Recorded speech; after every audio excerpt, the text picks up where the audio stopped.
I could still feel the silk robe slipping down my shoulders when I heard the sound no woman in love ever wants to hear, the sound of her man whispering someone else's name. I was standing in our bedroom doorway, bare, vulnerable, holding the engagement ring catalog I had printed just days earlier, stupidly hopeful. That very morning, I had cooked him breakfast, made his coffee just right, and even sent him a little flirty message to remind him I was still that woman he once said he could not live without. Now, I stood frozen, heart pounding, air thick with the scent of a stranger's perfume. There he was, Derek. My Derek. Or so I thought. Bent over the couch in the dim living room, her legs wrapped around his waist, moaning a name that was not mine, his hands gripping her thighs like he used to grip mine when he promised forever. I dropped the catalog. I did not scream. I did not cry. I just said 5 words. I am done with waiting. Before we dive deeper into my story, I want to take a moment to thank every single one of you who has subscribed to this channel. Your support means everything to me. To all my new and returning viewers who have not yet subscribed, I want to say a big thank you as well. I truly cannot wait for you to hit that subscribe button. It is the fuel and energy that powers this channel to keep delivering raw, emotional, and intense stories that speak directly to your heart. Make sure you leave your thoughts in the comments. Now, let me take you back to where it all began. My name is Ashley Miller, and I live in a quiet suburb just outside of Austin, Texas. I am 33 years old, and I used to believe in fairy tales. The kind that start with college sweethearts and end in candlelit anniversaries. I was with Derek Lawson for 9 years. 9 long, beautiful, exhausting years. He was tall, charismatic, the kind of man who could make you feel like the only woman in the room, even when 1,000 others were watching. He was also the kind of man who could ruin you quietly, 1 year at a time. We met in college. I was studying business administration. He was pursuing music, with no real plan but a voice that could silence storms. I loved him almost instantly. He was my first everything. My first heartbreak. My first almost husband. After 4 years of dating, I thought he would propose. I had dropped every hint I could think of, Pinterest boards, wedding magazines, casual conversations about venues and dresses. He would always laugh, kiss my forehead, and say, "One day, babe. Let us enjoy this for now." I let it go the first time. Then came the 6th year. By then, I had already moved in with him, left my tiny apartment behind, and even taken a loan to help him open his music studio. I worked 2 jobs for a while. My 9 to 5 at a finance firm and waitressing on weekends, just to help us stay afloat. He would stay out late, writing songs and meeting investors, as he called them. I wanted to believe in his dreams because I believed in him. What I did not know then was that while I was dreaming of veils and vows, he was dreaming of freedom. And freedom, to him, meant no rings. No vows. No forever with me. It was in the 8th year that things shifted. He stopped saying, "I love you," before bed. He stopped touching me unless he wanted something. Our dinners turned into silent evenings with our eyes glued to our phones. I began noticing the colognes he never wore before. Strange numbers on his phone. New passwords on his laptop. But I kept waiting. I thought maybe if I tried harder, got a new haircut, lost a little weight, became more spontaneous, he would see me again. See me like he used to. Then, during our 9th anniversary, he booked no dinner. No trip. Just brought home takeout and said, "Do not pressure me, Ash. I am not ready to be a husband." I laughed. But inside, something inside me cracked wide open. He had said it before, but this time, there was no affection in his voice. No softness in his eyes. It was as if he had already decided I was not worth the risk. 3 weeks later, I planned a romantic night. I cooked his favorite meal. I wore the black lace he always said drove him crazy. I even printed out a wedding ring catalog and slipped it into his laptop bag, thinking maybe this time, he would take the hint. He came home late. I heard the door open and close. Then, giggles. A woman's voice. He did not know I was home early. I walked down the hallway and stopped short of the living room. She was laughing. He was saying things I had not heard in years. Things he used to say to me when love still lived in his bones. I stood there, silent, shaking, with that stupid ring catalog still in my hand. When they noticed me, she screamed. He froze. Pants around his ankles. I did not scream. I did not throw anything. I just looked at him and said, I am done with waiting. I packed my things that same night. No words. No arguments. He begged. He cried. He said he was lost, confused, not ready, pressured. I looked at him, really looked at him, and all I saw was a stranger. I moved into my sister's guest room the next day. Told my boss I needed a week off. Shut down all our shared accounts. But what I did not expect was what I found 3 days later, when I returned to the apartment to collect a few remaining things.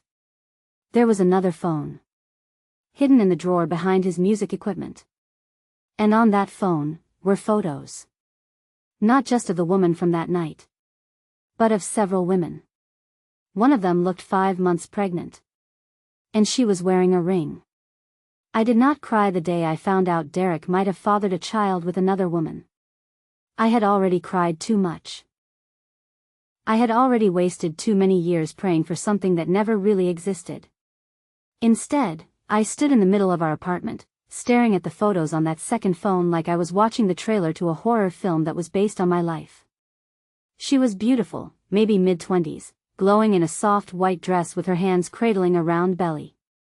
But what froze the blood in my veins was the ring.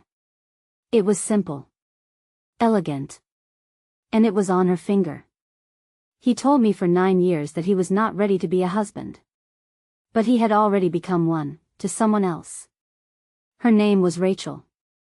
I found that out by digging through his phone further, and later, through social media. She had tagged him in a private Instagram post that must have been visible to only a few close friends, and him, obviously. There they were, taking baby bump selfies, kissing in front of a seaside restaurant in Galveston. She had captions like, "So blessed to spend my life with my favorite human." I had given him my youth, my dreams, my loyalty. And he had given his name, his child, and his commitment to someone else. It felt like dying with my eyes wide open. I did not tell my sister everything at first. I could not bring myself to say it out loud. Instead, I told her I just needed time, that Derek and I were over, and that I had nothing to go back to. She tried to distract me, and I let her. She was kind enough to give me her guest room and space to breathe, and I was grateful. I went back to work after a week, and although my makeup was flawless and my hair was done, I felt hollow. People said I looked great. I smiled back, but inside, I was sinking. And that was when Cole Everett walked back into my life. Cole was someone I knew in college. We had a few classes together, but we never dated. He was always the serious, quiet one who had his future mapped out. While Derek was chasing music and spontaneity, Cole was already building his real estate empire by the time we graduated. We ran into each other at a coffee shop downtown. I was grabbing a latte to kill time before a meeting, and there he was, sharp navy suit, the kind of man who looked like he belonged in an expensive cologne commercial.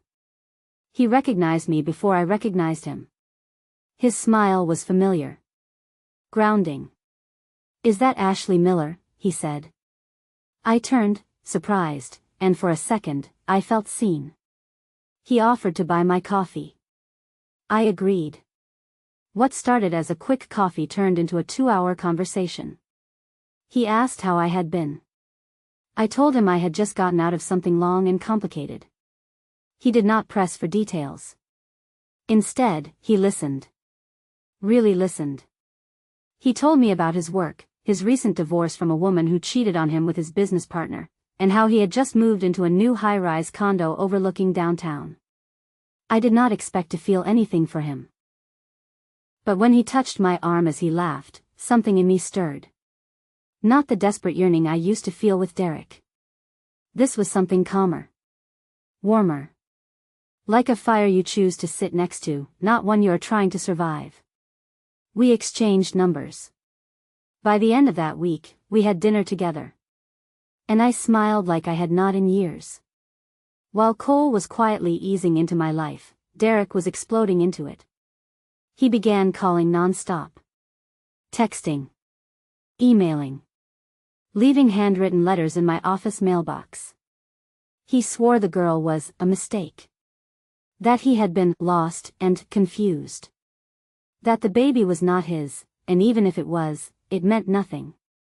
He said he was finally ready now. Ready to be a husband. Ready to prove his love.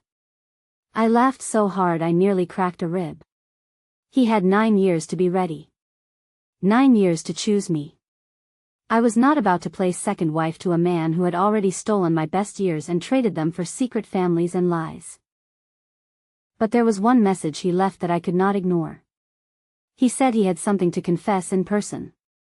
Something that would change everything. And he said if I did not meet him, he would come to my workplace and say it anyway. I agreed to meet him at a public cafe near my sister's place. I wore a black blazer and no makeup, just enough to look like I meant business. He looked tired. Hollow. The charm was gone. Or maybe, now that I was no longer under his spell, it had always been fake. He slid a manila envelope across the table. Inside were bank records. And not just his. Mine. Our joint account, which I had closed weeks ago, was linked to a second account I never knew about. One with thousands of dollars missing. Money I had contributed over the years. Money meant for our shared dreams. He had siphoned it, slowly, quietly, into his personal savings. Why? I asked, coldly. His lips trembled. Because I knew we would not last, and I wanted a backup plan. There it was. The truth. He never intended to marry me. He was saving money to leave me one day. He just got sloppy and fell in love with someone else first. I left the cafe shaking. I had never felt so discarded. So disposable. I went back to my sister's place and cried until my skin burned. I thought about the baby. The ring. The years. The lies. I wanted to scream. Burn his things. Tell his family everything. But I stayed quiet. That night, I did something I did not plan. I called Cole. He picked up after 2 rings. And when he heard my voice, he said, "Come over." I went. I did not go for sex. I went because I needed to feel like I still mattered to someone. Anyone. I needed to be held. To be reminded I was still soft and beautiful and worthy of more than just someone's backup plan. When he opened the door, he looked at me like he had been waiting his whole life to see me like that. And when he touched me, he did not ask for anything, I gave it. The night was slow. Safe. Honest. And when I woke up in his bed the next morning, wrapped in white linen, I felt a strange sense of peace. But peace is often a prelude to another storm. 2 weeks later, my body started betraying me. I felt sick in the mornings. My period was late. I ignored it at first. Told myself it was stress. But one evening, while walking through a Walgreens, something made me grab a box of tests. I went home. Took 2. Both turned pink. I was pregnant. And I had no idea whose child it was. The pregnancy test sat on the bathroom sink like it had something to say. I had taken 3 more just to be sure, and every single one screamed the same truth in pink lines: I was pregnant.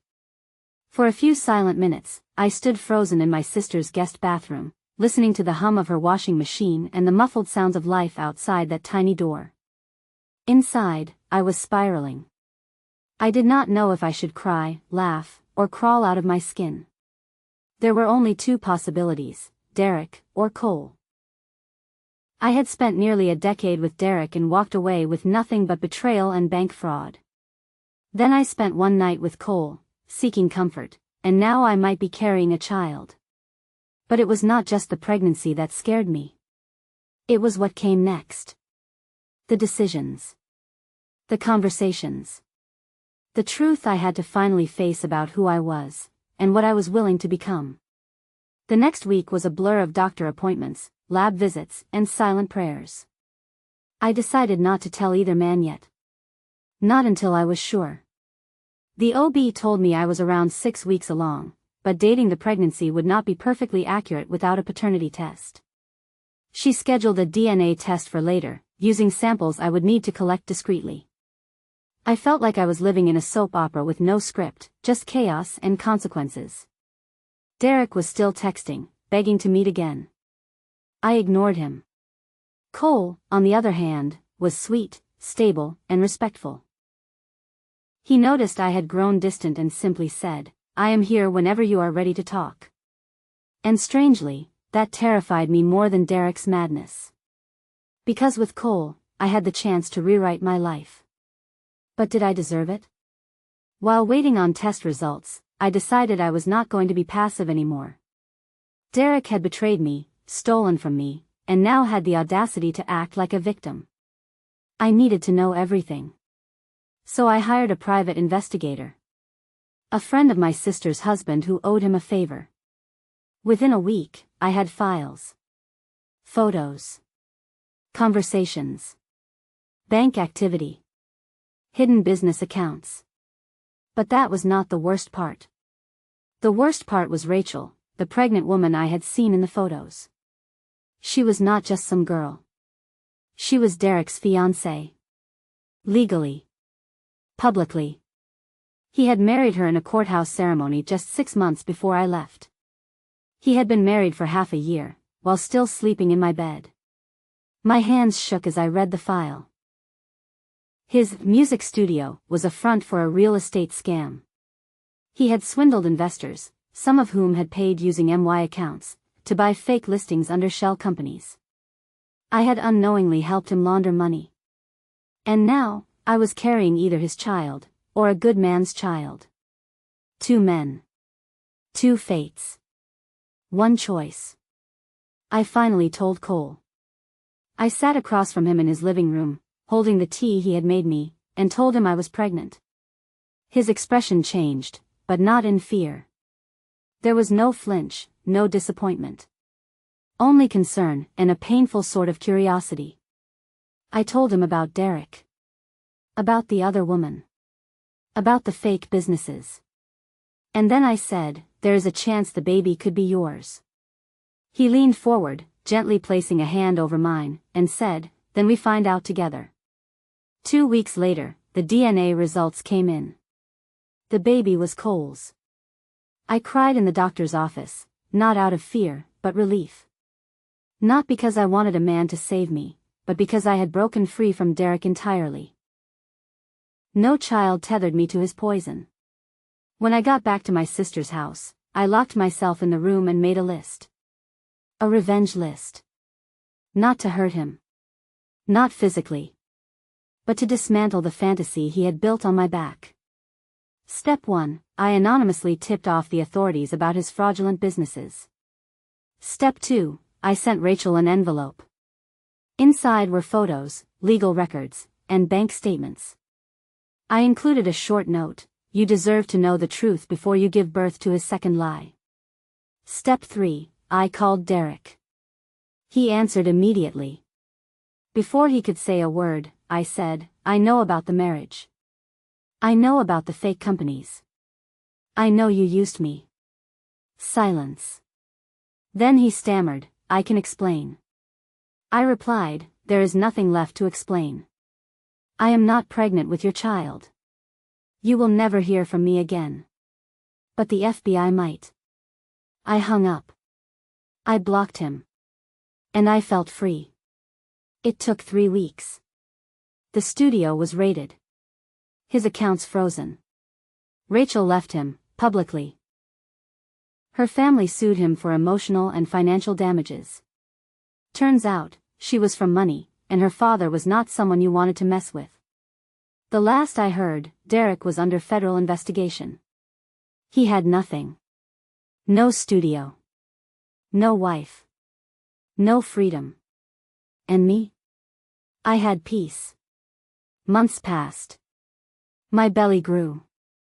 So did my courage. Cole was still by my side, never once pushing, never once flinching. Just showing up. Steady. Gentle. We went to doctor visits together. Painted a nursery. Argued over baby names. One night, as we sat on his balcony with my feet in his lap, I whispered, "I do not know how I got so lucky after everything." He smiled and said, "You stopped waiting. That was the bravest thing you ever did." On a warm June morning, I gave birth to a baby girl. She had my eyes and his smile. I named her Grace, because that is what saved me. And on the hospital wall, Cole taped a card that read, "You were never someone's almost. You were always meant to be someone's everything." He did not propose. He did not have to. We were building our family one truth at a time. No secrets. No timelines. Just love. If you are listening to this story and you are in love with someone who keeps saying, "Not yet," or "Someday," please hear me when I say this. You deserve more than waiting. You deserve more than promises and excuses. Sometimes, walking away is the beginning of the love story you were always meant to have. And sometimes, revenge is just finally choosing yourself. Thank you for listening. Please do not forget to share your thoughts in the comments. I am reading every word. If you love this story, hit the like button, and if you have not subscribed yet, now is the time. Your support keeps this channel alive. I have more twisted, romantic, and powerful stories coming your way. Until next time, stay strong, stay real, and never wait for someone who does not see your worth.